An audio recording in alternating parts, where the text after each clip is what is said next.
Senhor Jesus, nesta manhã nós queremos te convidar para estar conosco.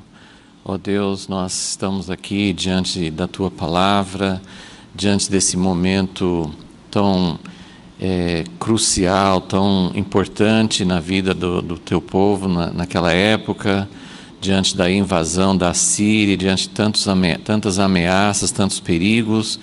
E hoje também nós estamos enfrentando situações também semelhantes. Não sabemos exatamente em que ponto da história nós estamos, mas sabemos que muita coisa vai acontecer e que nós precisamos de Ti, assim como Ezequias precisava aprender como confiar em Ti, nós também precisamos aprender essa lição. Por isso, nesta manhã, pedimos a Tua ajuda a algo tão simples, mas tão difícil para nós, que é confiar no Senhor. Ajuda-nos, Senhor, revela-nos e implanta, Senhor, em nós essa dependência, essa relação contigo. Te pedimos em nome de Jesus. Amém.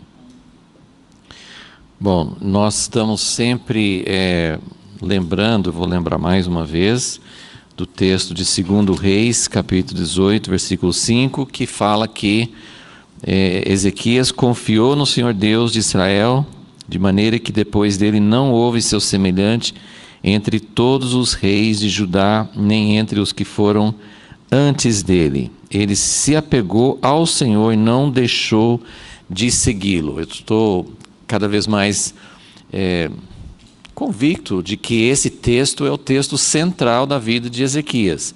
Está aqui no resumo, da vida de Ezequias, e essa confiança em Deus é o que era a característica principal. Isso não significa, como a gente tem visto, que Ezequias já confiava. Então, nós estamos, desde a semana passada, nós estamos olhando esses pontos aqui, que são os desafios de Ezequias para realmente aprender a confiar em Deus. Então, é isso que nós queremos continuar vendo. Nós estamos falando assim, sobre esse período de tempo. Voltando aqui para ver essa outra sequência, nós estamos olhando esse período de tempo aqui, o número 2 na sequência, que é enfrentando a Síria, que é esse período de tempo no reinado de Ezequias, em que depois do item 1, que ele tinha levado o povo a uma grande restauração, a um grande mover de Deus, agora logicamente, Ezequias não sabia tudo que ia acontecer, mas ele já via os sinais de que ele teria que enfrentar uma grande invasão, uma grande ameaça da Síria.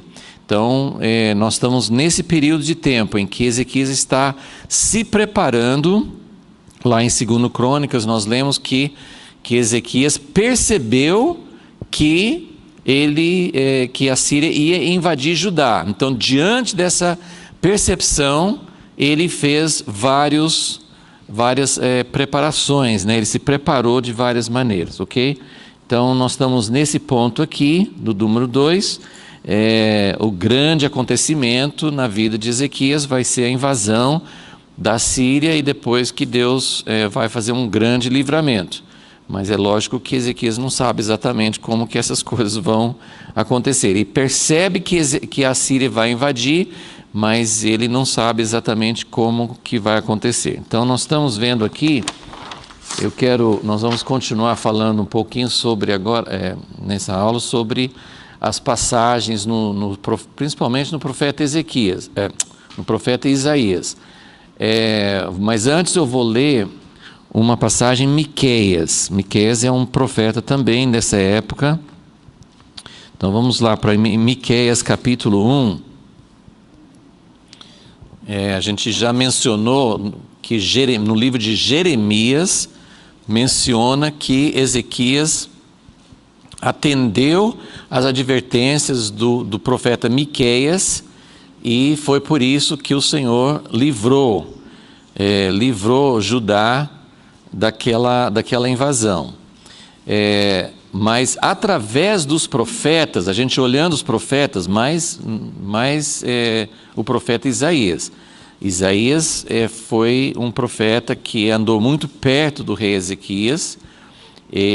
Não tem assim tantas menções específicas de Ezequias no livro de Isaías, mas a gente percebe muitas coisas que têm relação com esse tempo de Ezequias. Então, mas eu quero ler aqui em Miqueias, porque eu quero mostrar a relação entre os dois reinos, né? O reino de Israel e o reino de Judá, e essa época em que Ezequias estava vivendo, esse contexto que a gente precisa sempre entender melhor.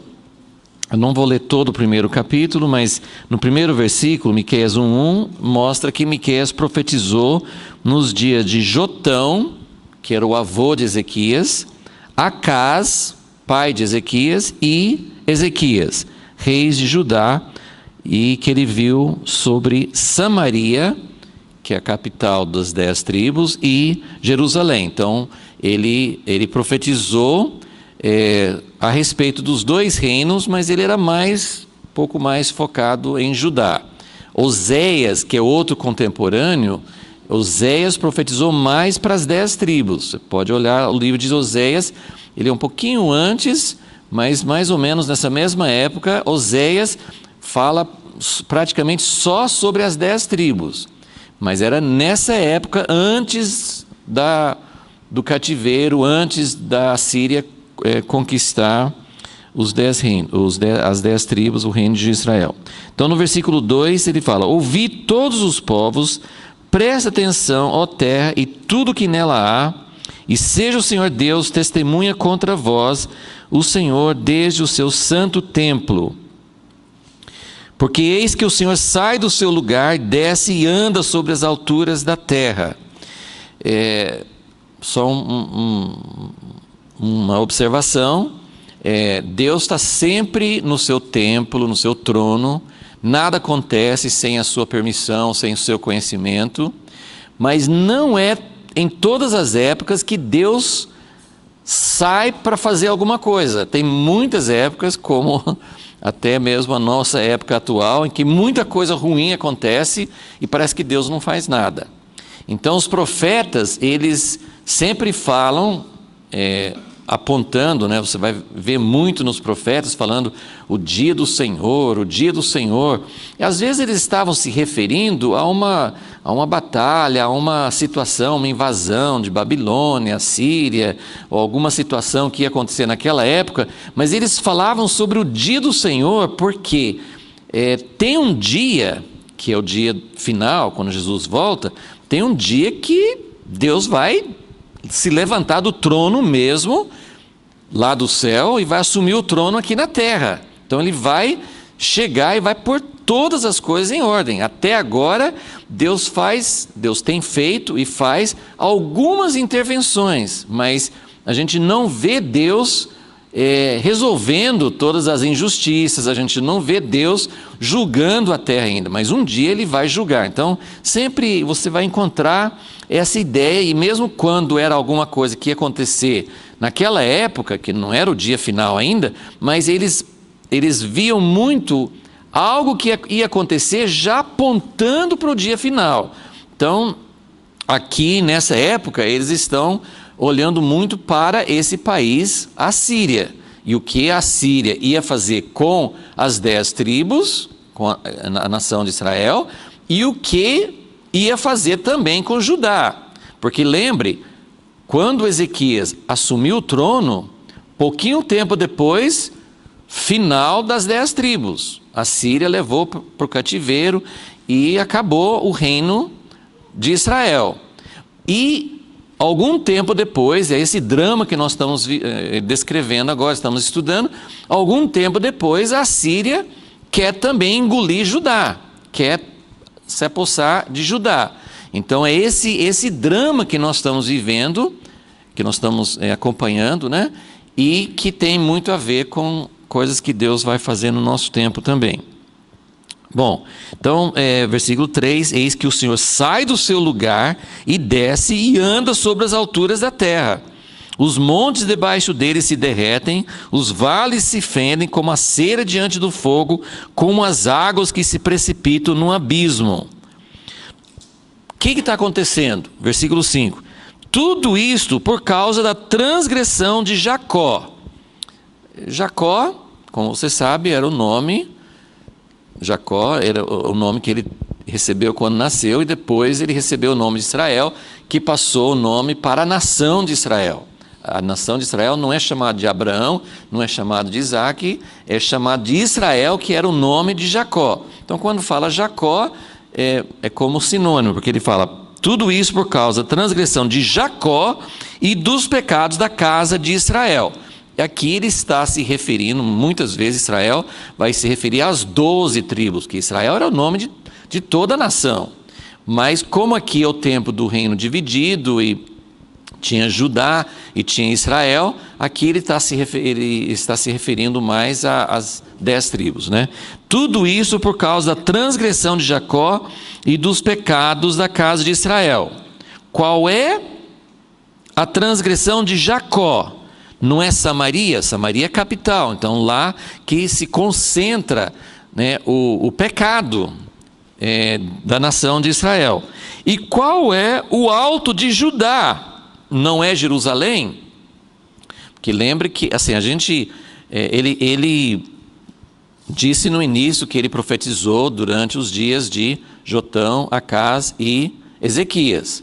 Nós não sabemos exatamente quando esse primeiro capítulo, quando que ele deu, em qual dos períodos, mas provavelmente é bem possível que foi antes de Ezequias, pode ser.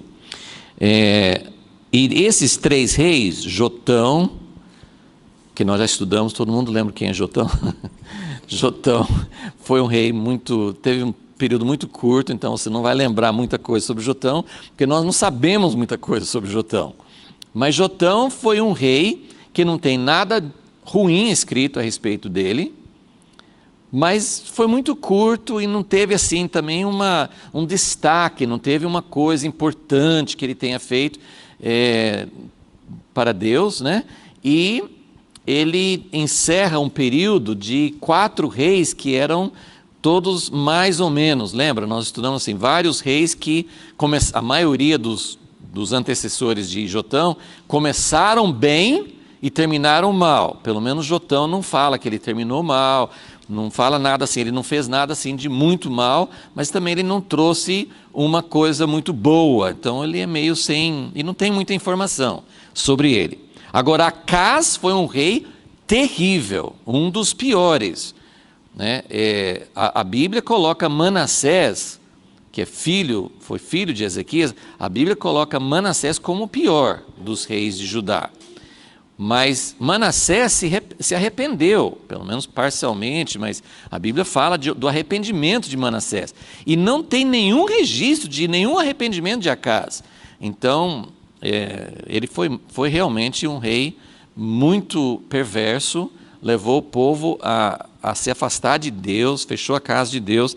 Então eu estou dizendo isso para mostrar esse contexto aqui. Eu quero que vocês vejam em que tempo Ezequias estava vivendo. Então, ele está falando sobre as transgressões, né? Versículo 6. Por isso farei de Samaria um montão de pedras do campo, uma terra de plantar vinhas, farei rolar as suas pedras para o vale e descobrirei os seus fundamentos. Todas as suas imagens de escultura serão despedaçadas, todos os seus salários serão queimados pelo fogo, destruirei todos os seus ídolos, visto que do preço de sua prostituição os ajuntou, em salário de prostitutas se tornarão.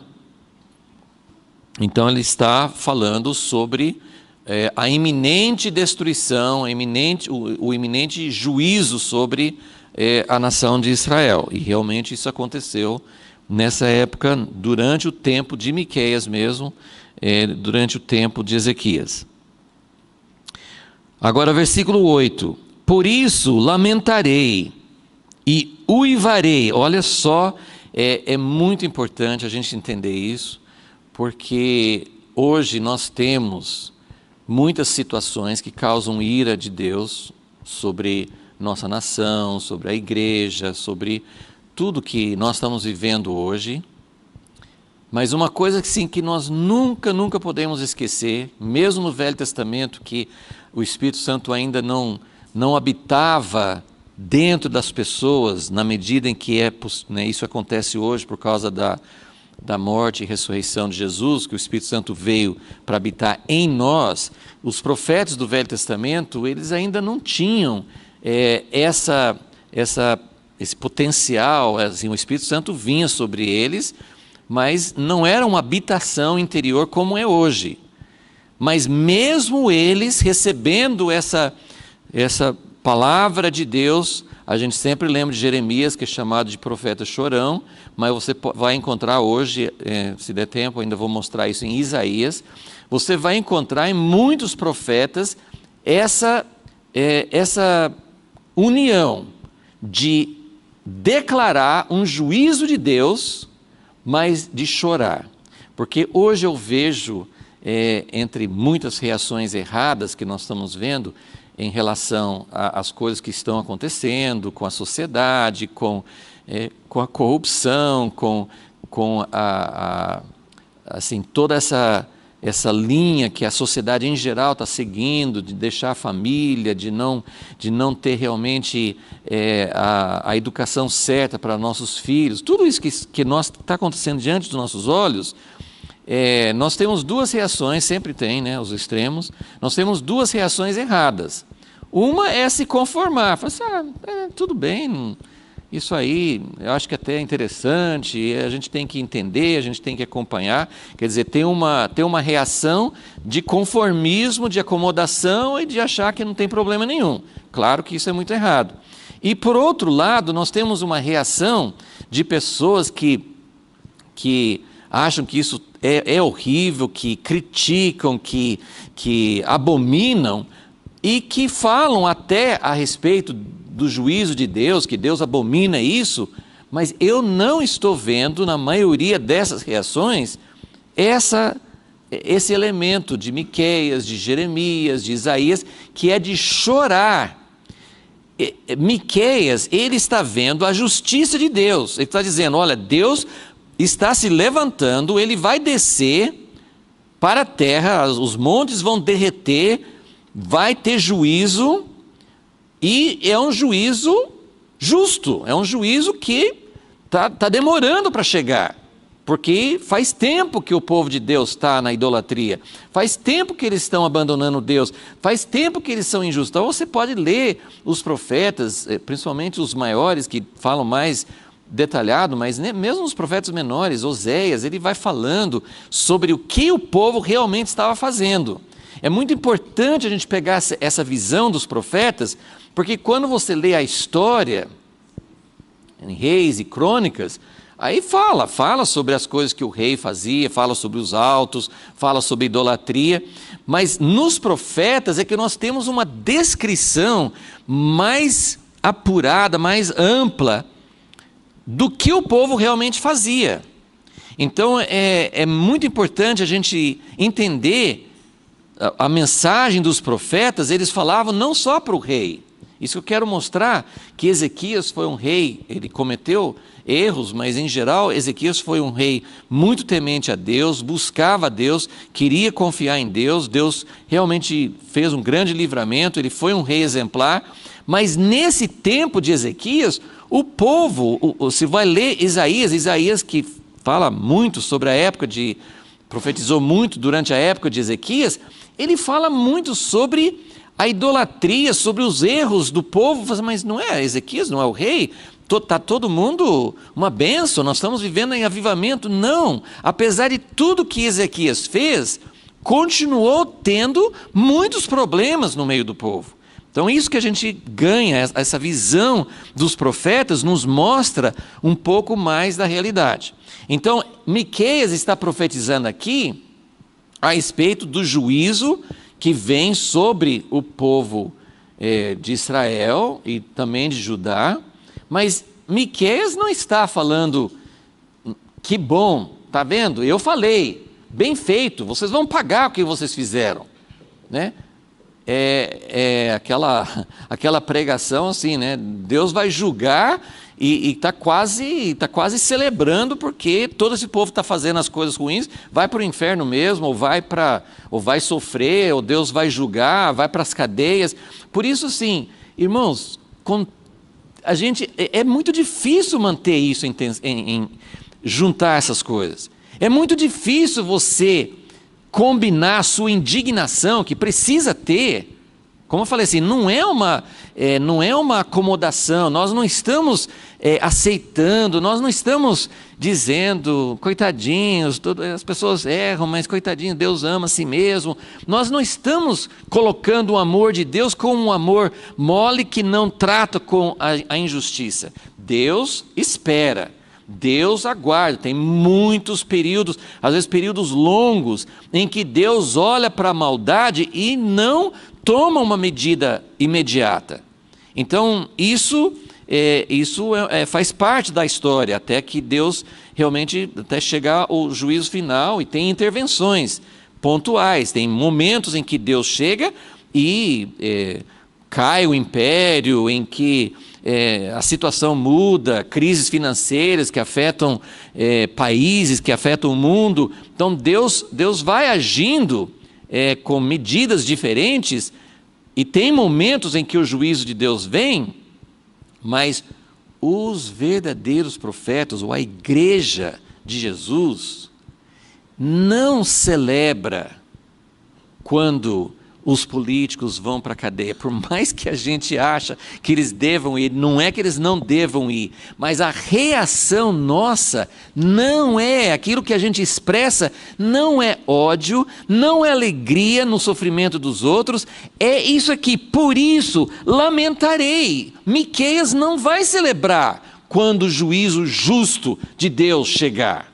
Miqueias vai lamentar e vai uivar, e vai andar despojado e nu. Ele vai exemplificar com a vida, vai ficar visível. Não é uma coisa escondida que ninguém sabe o quanto que eu estou sofrendo por aquilo que Deus está fazendo. É uma coisa que ele evidenciava. Então, eu acho que isso é muito importante para a gente entender o coração de Deus, que a Bíblia diz que Deus não tem prazer na morte do ímpio. Deus não tem prazer. O desejo de Deus é que todos cheguem ao arrependimento. Todo juízo parcial, até o dia do juízo final, todos os outros juízos são parciais, ok? Todos. Todos os juízos que Deus efetuou na história, que Deus tem efetuado, tempo da Segunda Guerra Mundial, foi um juízo de Deus sobre praticamente toda a humanidade. Calcula o quê? 50 milhões de mortos, sei lá, assim, são números enormes, e países destruídos, situações assim que afetou muitas e muitas nações, muita gente passou fome, muita gente passou necessidade. Foi um tempo de juízo, mas todos os períodos de juízo parcial têm o objetivo de nos levar ao arrependimento. Levar a igreja ao arrependimento e o mundo ao arrependimento. Então, em todos os momentos, o que nós queremos? Nosso coração, porque esse é o coração de Deus. Deus não tem um coração, tem um momento, tem a condenação de Deus, tem o inferno, tem o juízo final de Deus, mas Deus não tem prazer na condenação. E o coração de Deus, em todos os momentos, até chegar o juízo final, é no sentido de acorde, se arrependa, é tempo ainda, você ainda pode voltar atrás, você pode mudar. Deus está pronto para mudar a sua sentença, essas sentenças parciais, Deus está pronto para mudar. Então, olha aqui que ele fala, agora versículo 9, porque a sua chaga, ele está falando sobre Israel, a sua chaga é incurável. Jeremias também fala sobre isso, né? Ele fala sobre a chaga incurável. Tem um momento, tem um ponto, que a gente nunca sabe qual é, né? Lembra que fala assim, né? Que isso acontece individualmente, né? Que seria o que Jesus falou assim, tem um pecado que nunca pode ser perdoado. Então tem uma linha que a pessoa pode atravessar que não tem retorno, mas ninguém sabe qual que é essa linha, só Deus sabe onde e quando que a pessoa passa. Mas Deus é longânimo, pessoa erra muitas vezes e Deus aceita o perdão. Se Jesus pediu para a gente perdoar 70 vezes 7, quanto você acha que Deus nos perdoa, né? E Ele tem perdoado a gente 70 vezes 7 há muito tempo, né? Então Deus é longânimo, Ele quer perdoar. Existe, porém, um momento, Deus chega no momento com indivíduos, com nações, e um dia vai chegar o dia para o mundo todo. Vai chegar o momento em que sim, não tem mais recurso, agora vai chegar o momento do juízo, né? Então, quando ele fala, a sua chaga é incurável, ele está falando sobre a nação de Israel. O que aconteceu pelo fato da chaga do reino de Israel ter sido incurável? O que aconteceu? Ele permitiu que a Síria fosse lá, conquistasse Samaria, levasse para o cativeiro e apagasse. Não voltou a existir. Até hoje, os judeus que têm suas genealogias, que sabem quem são, mas eles não sabem. Aqueles que são descendentes das 10 tribos não sabem, porque essa parte, não é que não existem judeus, não é que Deus abandonou esse povo para sempre, mas a nação, o Estado, essa nação que na verdade foi uma divisão do reino, né, da linhagem de Davi, essa nação deixou de existir. Por isso que ele está falando, a sua chaga é incurável. Ou seja, agora não tem mais retorno. Vai realmente ter o juízo de Deus sobre Samaria, mas mesmo assim tem um remanescente, né? Deus não apagou seu povo, né? Tem remanescentes, ok? Mas é o que ele está dizendo aqui no versículo 9, a sua chaga é incurável, ou seja, vai realmente acontecer o juízo. Mas aí ele fala o seguinte, a sua chaga é incurável, chegou até Judá. Então, eu tenho mencionado isso, mas eu achei essa passagem aqui em Miqueias bem interessante para a gente consolidar essa ideia de que, quando Ezequias chegou ao trono, depois do pai dele, Acaz, que foi um rei terrível e levou o povo a se afastar de Deus, e nessa época a Síria veio contra a nação de Israel, chaga incurável, decisão de Deus. Deus havia esperado muito tempo, o profeta Oséias e outros antes dele tinham falado, volta Israel, volta. Você lê Oséias, é um livro, assim, os profetas têm isso em comum, mas Oséias é um profeta especial, porque ele vai falando assim, eu sou um leão, eu vou devorar essa nação, porque eles não querem mais me seguir. Depois ele fala assim, Efraim, como é que eu vou fazer com você? Meu coração geme, meu coração chora por causa de você, eu não posso acabar com você. É um filho, ele chama Efraim de filho. Você é meu filho. Qual pai que vai acabar com o filho? Ele vai disciplinar, ele vai corrigir, mas ele não quer destruir. Mas como nação, chegou nesse ponto. Como nação, chegou nesse ponto que não tinha mais o que fazer em termos da nação, e aí então teria que ter juízo, e vai ficar, o povo foi espalhado, e tem remanescentes e tal. Mas agora ele está falando sobre Judá, que essa doença, essa chaga, essa situação que foi minando e que foi contaminando Israel, chegou até Judá, estendeu-se até a porta do meu povo, até Jerusalém. Então, qual que é a situação? Eu vou só... versículo 12, ele fala de muitos nomes aqui no final, nesse restante do capítulo, mas ele fala no versículo 12, a moradora de Marote se contorce em dores, esperando pelo bem, porque desceu do Senhor o mal até a porta de Jerusalém. Gente, só Deus pode aplicar isso de uma forma real para a nossa geração.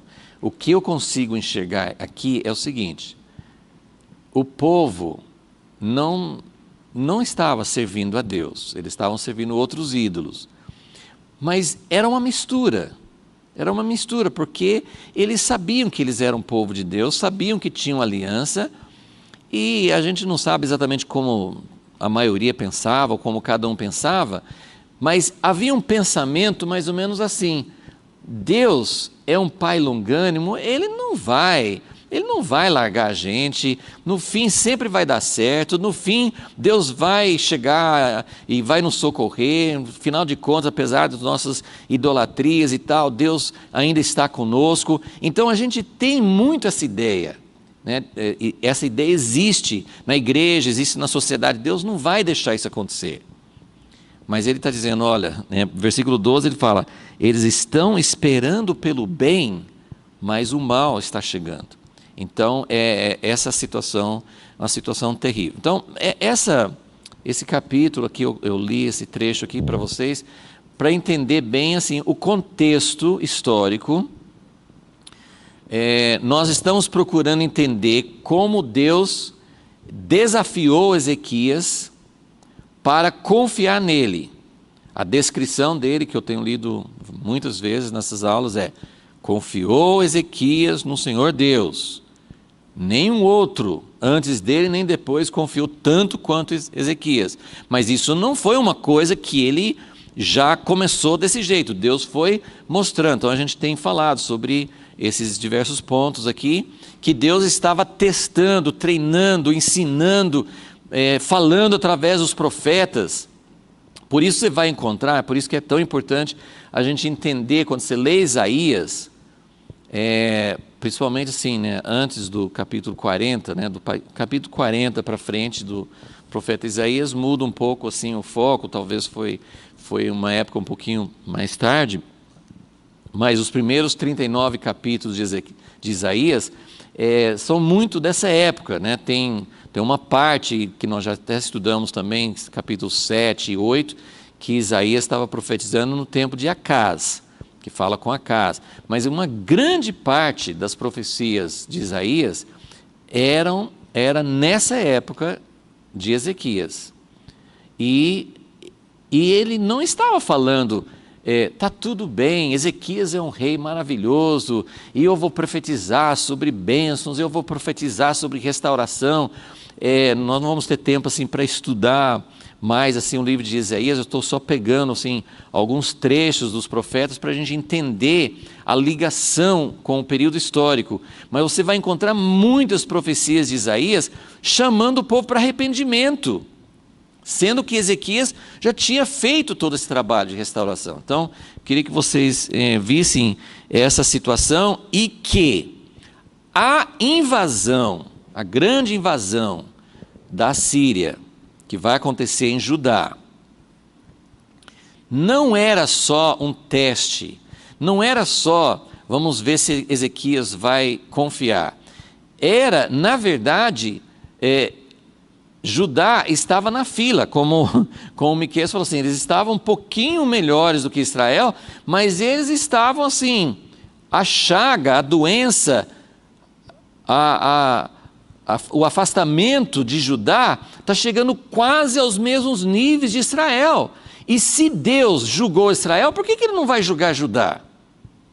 Então, essa é a situação. Então, quando a Síria vem contra Judá, Deus tem algo preparado. Agora nós vamos para Isaías, e eu queria mostrar para vocês algumas, acho que mais no capítulo 10, depois no capítulo 14,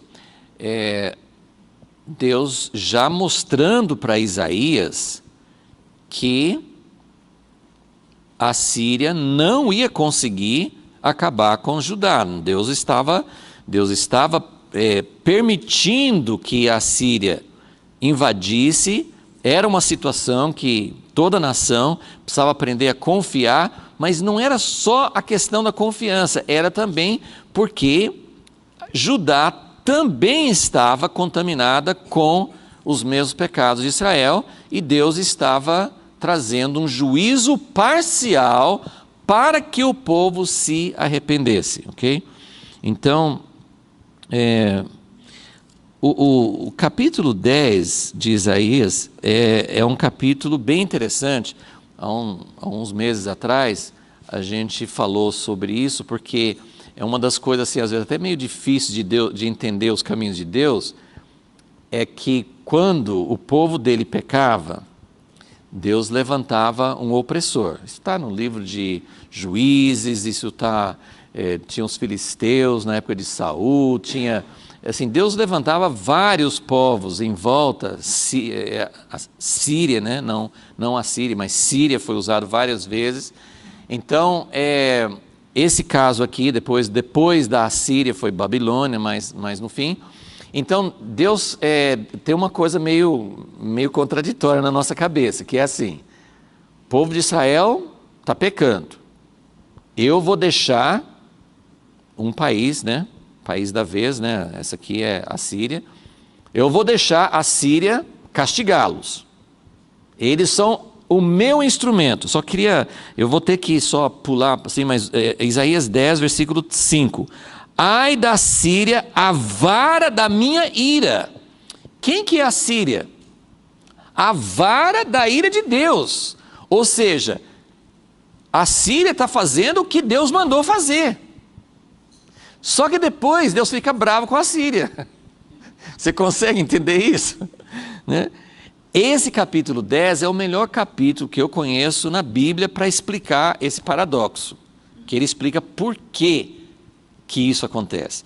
Então, ele fala assim, versículo 5, porque a minha indignação é como bordão nas suas mãos, envio-a contra uma nação hipócrita, contra o povo do meu furor, lhe dou ordem, para que lhe roube a presa, lhe tome o despojo e o ponha para ser pisado aos pés como a lama das ruas.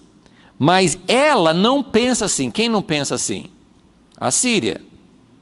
Ou seja, Deus falou assim, eu vou usar você para executar a minha ira, mas não é para vocês ficarem sentindo prazer no que vocês estão fazendo, não é para vocês ficarem se exaltando. Então continuando aqui, né? Ela não pensa assim, nem o seu coração assim o imagina.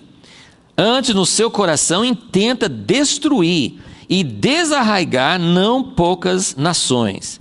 Então, versículo 12, ele fala, havendo o Senhor acabado toda a sua obra no monte Sião e em Jerusalém, então visitará o fruto do arrogante coração do rei da Síria e a pompa da altivez dos seus olhos. E ele vai falando que a Síria achava que com a força da minha mão fiz isso. Então, Deus permite que uma nação faça isso. E hoje, assim, é muito fácil ver isso, né? Olha para o Irã, olha para a Coreia do Norte, você olha assim, na verdade, quando eu falo esses países, a gente não está falando nada contra o povo. O povo, em cada uma dessas nações, o próprio povo é vítima, né? Por isso que a gente tem que tomar muito cuidado quando a gente pensa, olha o que a Coreia do Norte está fazendo, está ameaçando, e com bombas, com armas nucleares, eles podem causar um estrago enorme, eles podem fazer alguma coisa, aí vem o presidente dos Estados Unidos e diz assim, eu vou apagar vocês do mapa.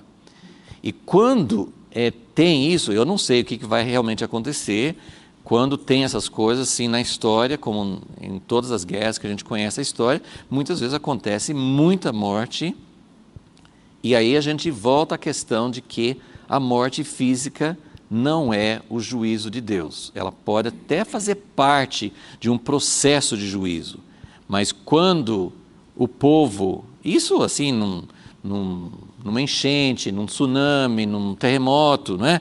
As pessoas que morrem, Jesus explicou isso, muito claro, as pessoas que morrem num desastre, numa catástrofe, numa guerra, as pessoas que morrem não são as pessoas culpadas.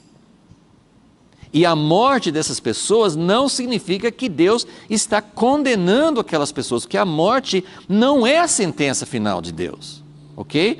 E as pessoas da Coreia do Norte, as pessoas no Irã, as pessoas da Síria, olha quantas pessoas morreram, estão morrendo na Síria, não é?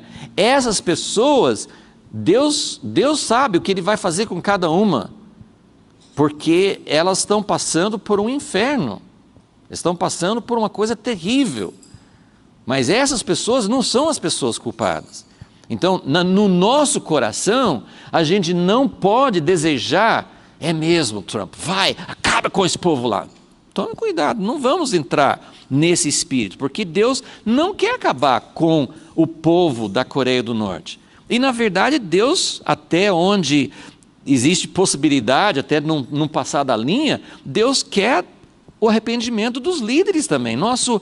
A nossa ira não é contra as pessoas, mas que tem essa altivez. Então, só muda de nome. A Síria hoje tem nações como a Síria que estão com essa mesma altivez. Agora, será que Deus, eu estou colocando perguntas, porque nós não sabemos exatamente o que Deus vai fazer, mas será que Deus vai permitir que alguma dessas nações seja como a Síria e execute um juízo de Deus contra uma nação? Hoje não tem uma nação que é a nação de Deus, né?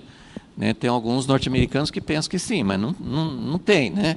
Nem o Brasil o Brasil do Senhor Jesus, não. Todas as nações pertencem a Deus, mas não é, nós não somos um país não existe, nem Israel natural tem um propósito de Deus específico, profético para Israel, como tem também, é diferente, mas tem propósito de Deus para as nações da terra também.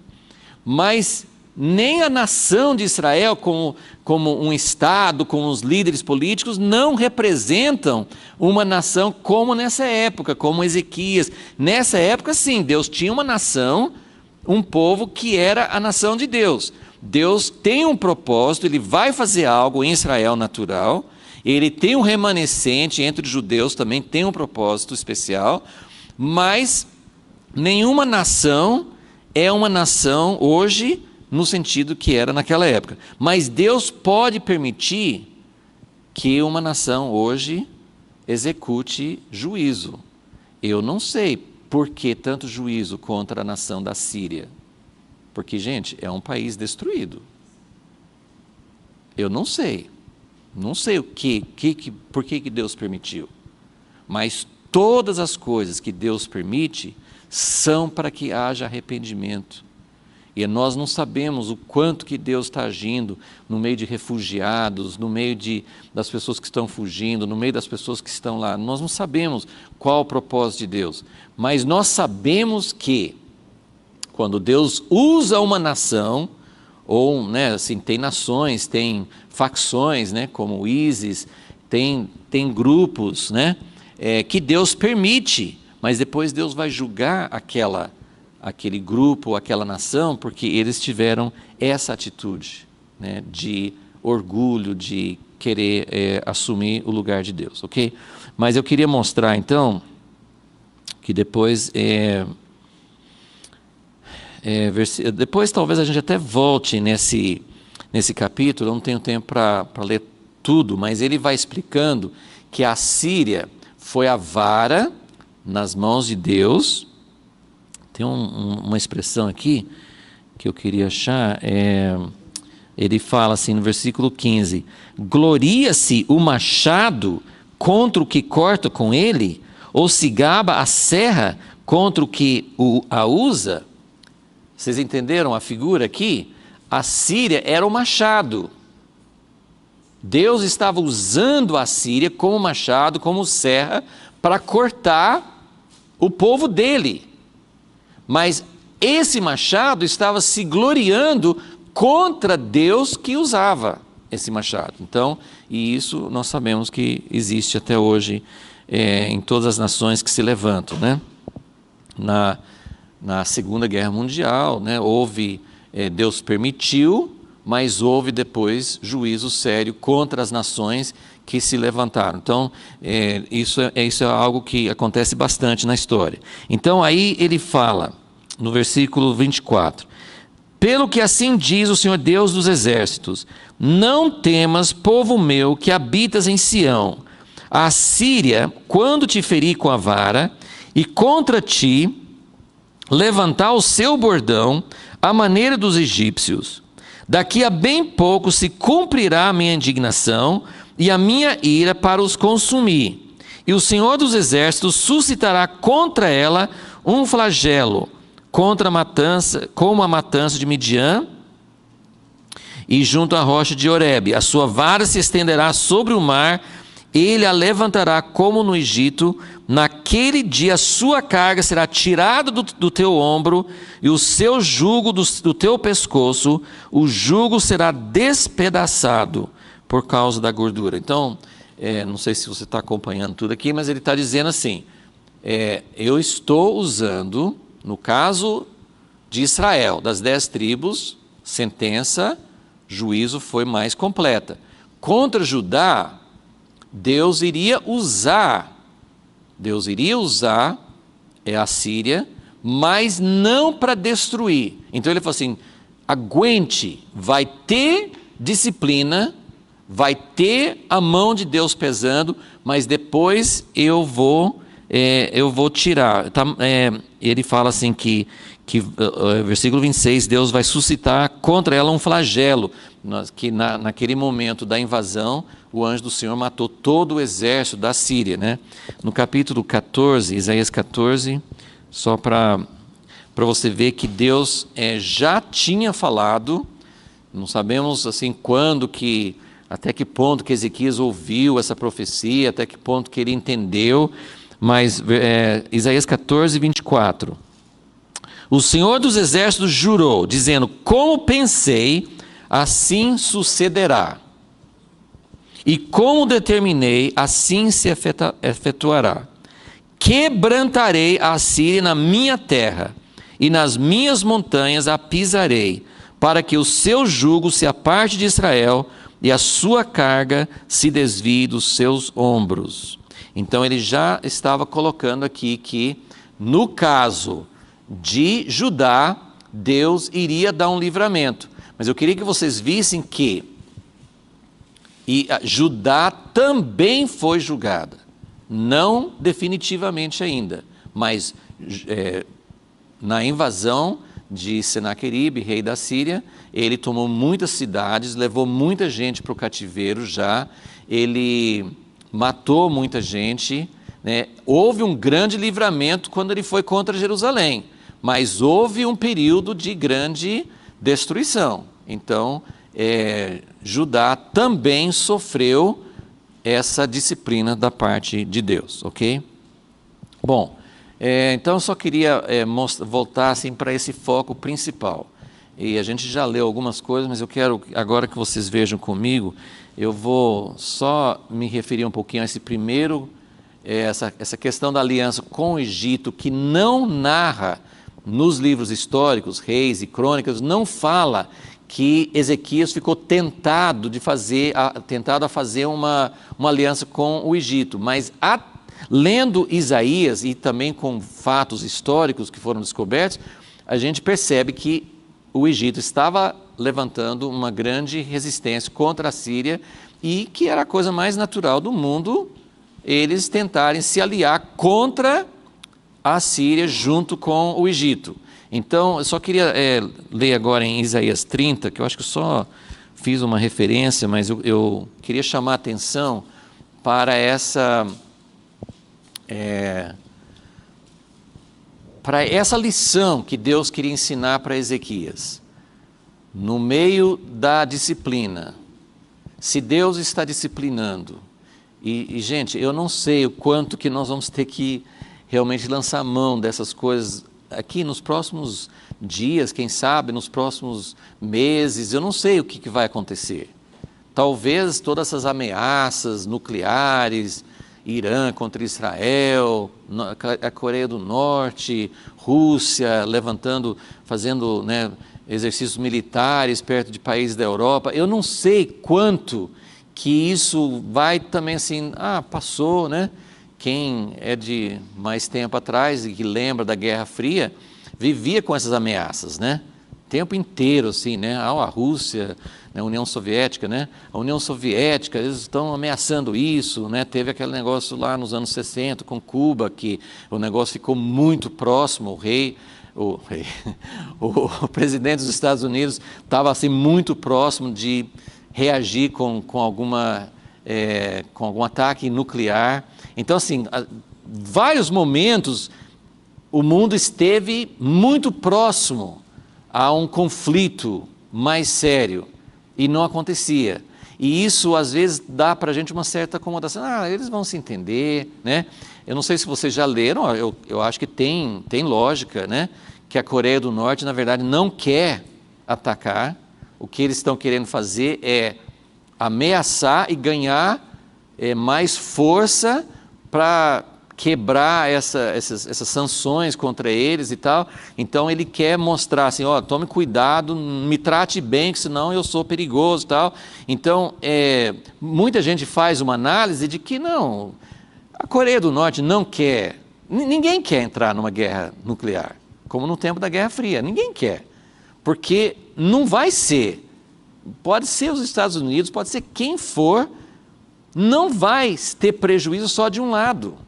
Se houver alguma coisa, quem quer que tome a primeira medida, vai ser muito ruim para os dois lados e vai ser muito ruim para quem está perto, né? No caso, Coreia do Sul e Japão e tudo mais. Então, a gente sempre lê essas análises. Não, ninguém quer guerra, estão ameaçando, mas não vai acontecer, né? Vai continuar, tudo vai continuar bem bonitinho. Não, um dia essas coisas não vão continuar assim. Um dia vai ter, né? Eu não sei se tem alguma coisa nas profecias que a gente possa entender a Coreia do Norte, mas claro que no Oriente Médio tem muita profecia falando de guerras, de ataques, de todas as nações se unindo contra Israel. Então, o que eu quero dizer é, nós vamos precisar entender os caminhos de Deus. Quando Deus permite, resumindo tudo que eu estou falando hoje, vamos ver se fica assim a essência. Quando Deus permite que a Síria, no caso aqui, venha contra Israel e depois contra Judá, nós temos duas coisas, dois aspectos. Um é que Deus permite essas coisas por causa da nossa infidelidade. Isso falando de igreja, falando de país, falando do mundo. Chega uma hora, são coisas parciais, até chegar ao juízo final, é parcial. Todo juízo parcial é para nos levar ao arrependimento. Então, quando acontecem situações de guerra, ataques, prejuízos, né, nós estamos sendo, assim, a guerra não é a única forma de ataque, nós estamos sendo atacados pela economia, nós estamos sendo atacados pelas ideologias, nós estamos sendo atacados de diversas maneiras. São ataques, são guerras. Essas coisas de cultura, de ideologia, isso é uma guerra. É uma guerra e as pessoas ficam muito bravas, como a gente pode ver. Mas qual é a nossa reação? O que nós precisamos fazer? A primeira coisa é, Deus permite, isso não significa que a gente vai aceitar essas coisas, mas Deus permite ataques. A Síria, Deus ia permitir, a Síria era... Todas as nações naquela época, assim, a guerra era muito cruel, mas eles falam que a Síria era mais cruel do que as outras nações. O que eles faziam com prisioneiros, o que eles faziam na guerra era muito cruel. Deus ia permitir a Síria vir contra o povo dele.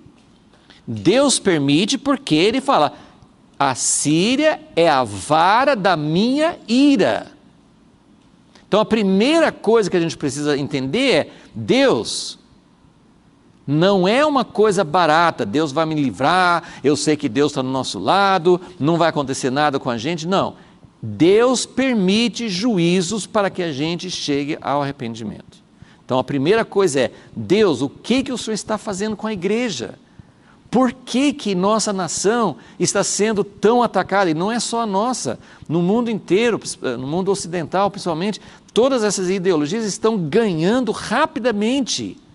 Estão ganhando, estão muito mais fortes, estão avançando muito mais rápido do que a igreja, do que aquilo que representa Deus. Então tem um ataque, tem uma coisa errada aí. Nós estamos sendo assolados, nossas famílias estão sendo atacadas, nós estamos sendo atacados. O que nós vamos fazer com isso?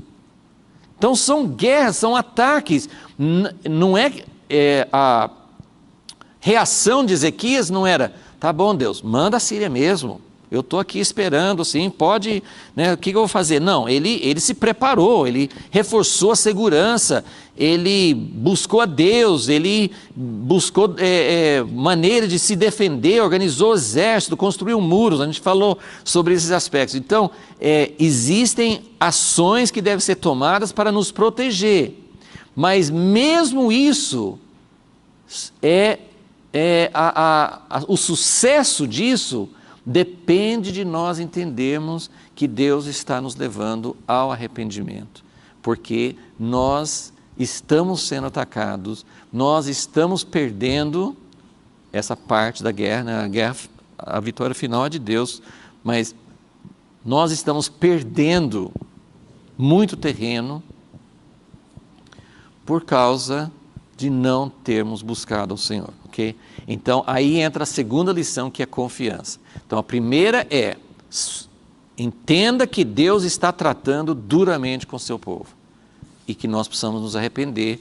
Esses ataques só são permitidos quando o povo se afasta de Deus. Então, isso não é eu pensar, não, mas eu não faço parte dessa igreja que está se acomodando com o pecado. Não, nós fazemos parte sim, é tudo uma igreja só. Nós não fazemos parte de um grupinho que não vai sofrer a disciplina de Deus porque nós somos melhores. Não, primeiro que nós não somos melhores e segundo, nós fazemos parte do povo de Deus.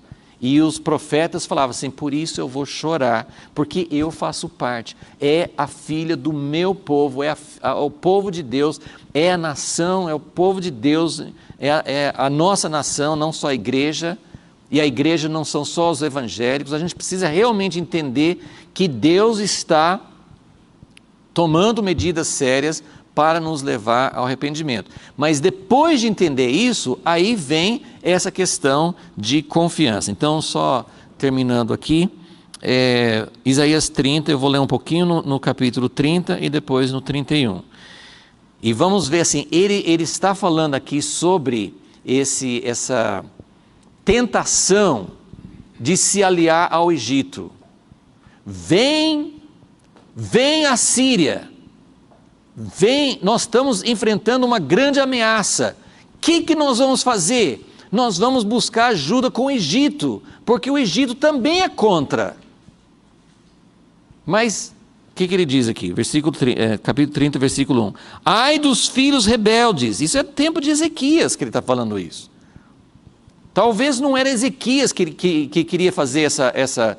Vários comentários acham que talvez houvesse nessa época um tipo assim de um movimento forte, um partido forte que queria fazer aliança com o Egito. Talvez não fosse o Ezequias em si que queria. Então ele fala, ai dos filhos rebeldes, diz o Senhor, que tomaram conselho, mas não de mim, que se cobriram com uma cobertura, mas não do meu espírito, para acrescentarem pecado a pecado, que descem ao Egito sem me consultar, para se fortificarem com a força de Faraó e para se refugiarem na sombra do Egito. Mas a proteção de Faraó se vos tornará em vergonha, e a sombra do Egito vos trará confusão.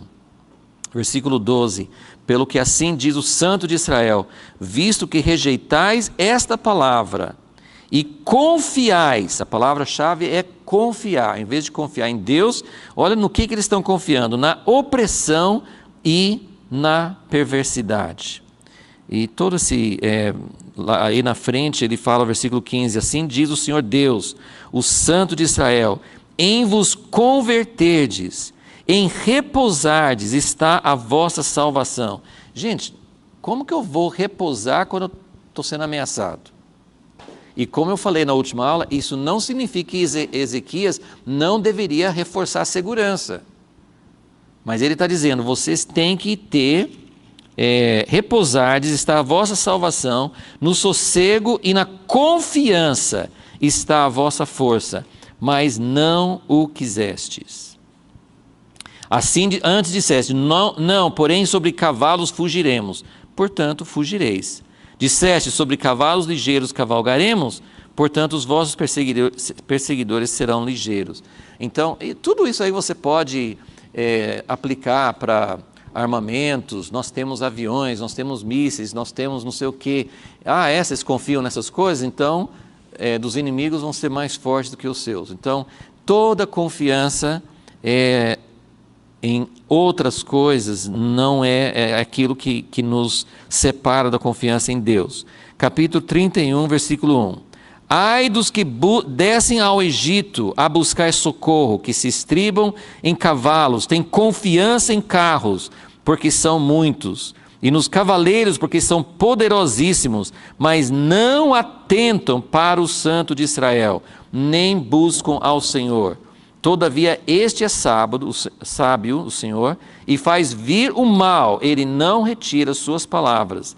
Ele se levantará contra a casa dos malfeitores, contra a ajuda dos que praticam a iniquidade. Mas os egípcios são homens e não Deus, seus cavalos carne, não espírito. Quando o Senhor estender a sua mão, cairão por terra, tanto o ajudador como o ajudado, todos juntamente serão consumidos. Então, ele está falando sobre todos os perigos de confiar em uma outra fonte que não seja Deus, ok? E a gente já falou sobre isso, mas acho que essas passagens ajudam a entender bem. A segunda lição, a segunda ocasião em que Ezequias precisou realmente entender o que era confiança. Pelo que a gente entende na história, pelo que consta na Bíblia, Ezequias não fez aliança com o Egito. Então eu falei assim, se você está colocando aqui, sim, isso aqui é ponto positivo, ele passou na prova. Agora, nessa aqui ele não passou. Esse aqui a gente já leu em 2 Reis 18 também, que quando o rei da Síria entrou e conquistou várias cidades de Judá, Ezequias pegou e falou assim, eu errei, ele se submeteu e deu um valor alto em dinheiro, em ouro, em prata, né? Só que não resolveu o problema dele. Então ele não passou na prova, mas ele viu, isso aqui foi um teste que Deus deu, e ele viu que isso não resolveu o problema dele, né? Então foi uma lição, né? Olha, eu tentei apaziguar, eu tentei fazer o que ele pediu, mas isso não o afastou de mim. E depois ele reforçou a segurança. Isso aí a gente falou na última aula, que foi bom ele ter feito isso. Mas agora vamos para Isaías 22. Tem uma passagem bem interessante aqui. Eu não vou ter tempo para falar muito sobre os vários aspectos aqui, mas tem vários capítulos em Isaías que são meio enigmáticos. Até os comentaristas têm bastante dificuldade, às vezes, saber assim, exatamente de quem, ou como, assim, às vezes ele falava meio em códigos, né?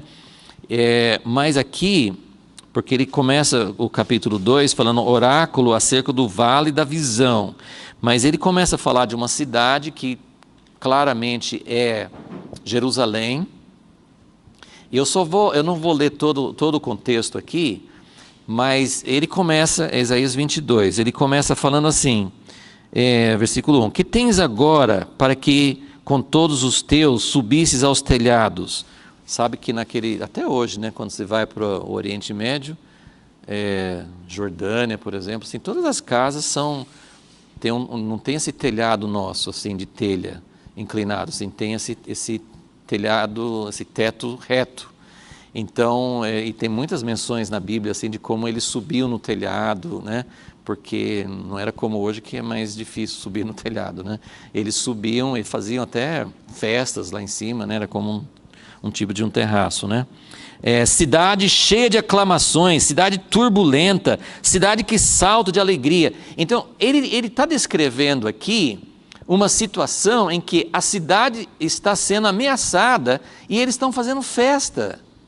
E supõe-se, é uma ideia, que a gente não tem certeza, mas é uma suposição, porque parece que houve, né, também tem dúvidas sobre isso, mas parece que houve 2 ataques do rei da Síria. Um, em que realmente Ezequias deu aquele monte de tributo e ele foi embora, e depois ele voltou.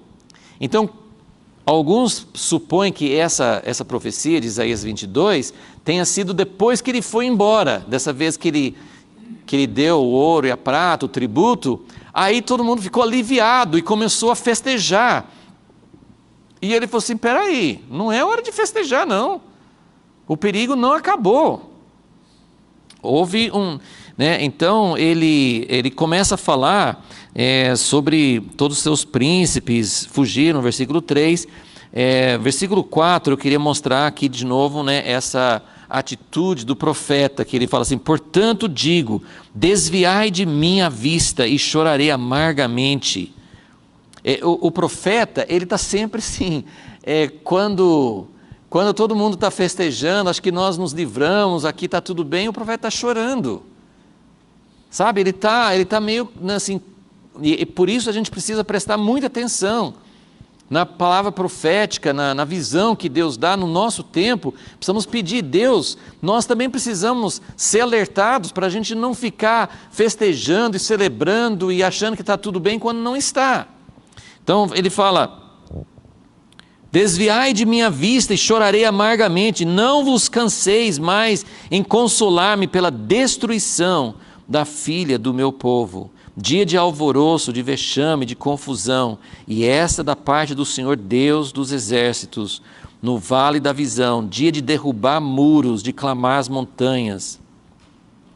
E ele vai falando sobre uma destruição, aí também assim, como nessa época Jerusalém não foi destruída pela Síria, tem duas hipóteses. Ele pode estar vendo, olha, se vocês não se arrependerem, Jerusalém vai cair também.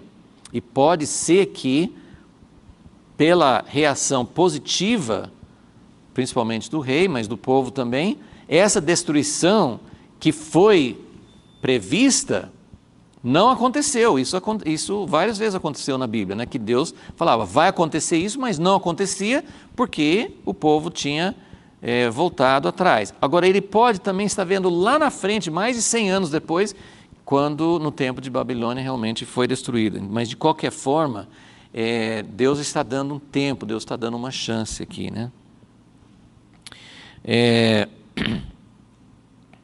Versículo 8, tiram-se as defesas de Judá, naquele dia olhaste para as armas. Olha, ele está descrevendo que as pessoas, em vez de olhar para Deus, estão olhando para recursos naturais. Nós estamos aqui no terceiro item aqui, que Deus está ensinando a confiança. Não é para confiar no Egito. Ficar pagando tributo e apaziguando, aplacando, também não resolve. Agora, essas estratégias de defesa, tudo, lembra que Ezequias ele fez várias coisas, a gente mencionou na última aula, ele cuidou das fontes de água, fez um túnel, ele construiu um segundo muro, e essas coisas vai mencionar aqui, mas de um jeito ruim, não que não era para ter feito. Então vamos olhar aqui, ele fala assim, naquele dia, versículo 8, olhaste para as armas da casa do bosque, então vistes as brechas da cidade de Davi, que são muitas, e ajuntaste as águas da piscina inferior. Isso é coisa que Ezequias estava fazendo para proteger as fontes de água. Versículo 10, contaste os edifícios de Jerusalém e derrubastes casas para fortalecer os muros. Isso aqui ele está falando sobre a segunda muralha. Eles até tiveram que destruir algumas casas para fazer uma segunda muralha de defesa em volta de Jerusalém. Versículo 11, fizestes também um reservatório entre os dois muros para as águas da piscina velha. E aí vem a chave de tudo aqui. Olha só, presta atenção. Versículo 8, olhaste. Versículo 9, vistes. Versículo 10, contastes. São coisas assim, as pessoas, os líderes e as próprias pessoas estão vendo, estão olhando. Olha que nós precisamos de armas. Lembra que eu falei, isso aqui no livro de Crônicas não é condenado. Deus não falou com Ezequias, ele falou, não vá para o Egito. Mas ele não falou, não faça muros, não faça armas. Deus nunca falou para nenhum dos reis que não era para cuidar de proteção. E isso pode falar de várias coisas que nos protege, que protege a igreja.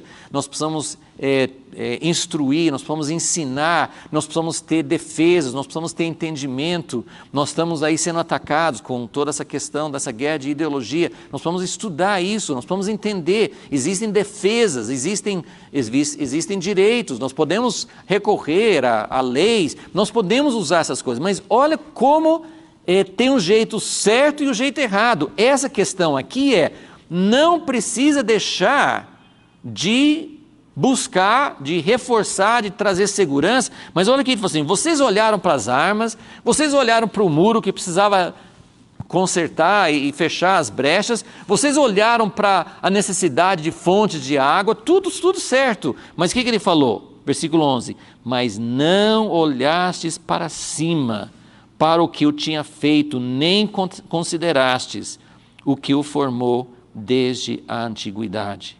O Senhor Deus dos exércitos, os convidou naquele dia para chorar e prantear, para rapar a cabeça e cingir o pano de saco. Mas há gozo e alegria, matam-se vacas, degolam-se ovelhas, come-se carne, bebe-se vinho, e disse, comamos e bebamos, porque amanhã morreremos. Então, esse é o cenário que o profeta está pintando. O profeta, como você pode ver, é um cara impopular. Porque se o pessoal estava fazendo todas essas defesas, se o pessoal estava celebrando, possivelmente porque o inimigo tinha ido embora por um tempo, né? E o profeta vem assim, vem coisa pior, vocês estão fazendo festa, mas não é para fazer festa. Vocês fizeram todas essas defesas, mas vocês não olharam para Deus. Vocês não estão confiando nele. Então, isso está dizendo que mesmo essa questão de reforçar a segurança, não é para fazer sem confiar em Deus. Toda a nossa defesa vem de Deus, toda a nossa proteção vem de Deus. Gente, é muito fácil falar isso, mas é muito difícil praticar. A confiança, né, nós vamos continuar na próxima aula, porque esse tema central, essa lição central de confiar em Deus, na verdade é uma lição central da Bíblia. Central da Bíblia. O que Deus quer? Ele quer que a gente confie nele. E confiar em Deus não é quando tudo está bem, aí é fácil. Confiar em Deus quando a situação está ficando ruim. Né? Hoje, eu vejo muita gente, a gente pensa assim, que época para trazer crianças ao mundo? Que época? Mas nós precisamos confiar em Deus, porque Deus vai proteger a família, Ele vai nos dar condições de viver na sua presença. Agora é a época que nós precisamos confiar em Deus. Amém? Senhor Deus, nós sabemos o quanto que isso é fundamental e ao mesmo tempo quanto que é difícil, porque quando vem o perigo, nossa tendência natural é olhar para coisas visíveis e não para as invisíveis. Nós queremos nos sentir seguros por causa de dinheiro, por causa de direitos, por causa de leis, por causa de defesas. Nós olhamos para coisas naturais, mas, ó Deus, nós entendemos, pelo menos estamos tentando entender, que o que o Senhor quis ensinar para Ezequias e para toda a nação de Judá era como confiar em Ti nesses momentos tão críticos e como não celebrar, como não nos acomodar na hora errada, que nós possamos entender, que nós possamos nos voltar a Ti, que nós possamos realmente receber a Tua palavra, que possamos entender como orar, como buscar a Tua face, como buscar arrependimento, porque o Senhor pode mudar essa situação. Sempre o Senhor quer mudar a situação, sempre o Senhor quer nos visitar em misericórdia e amor. Ó Deus, ajuda-nos, Senhor, ajuda Teu povo, Senhor, ajuda-nos a enfrentar os desafios da nossa geração, assim como Ezequias enfrentou naquela época. Pedimos isso em nome de Jesus. Amém.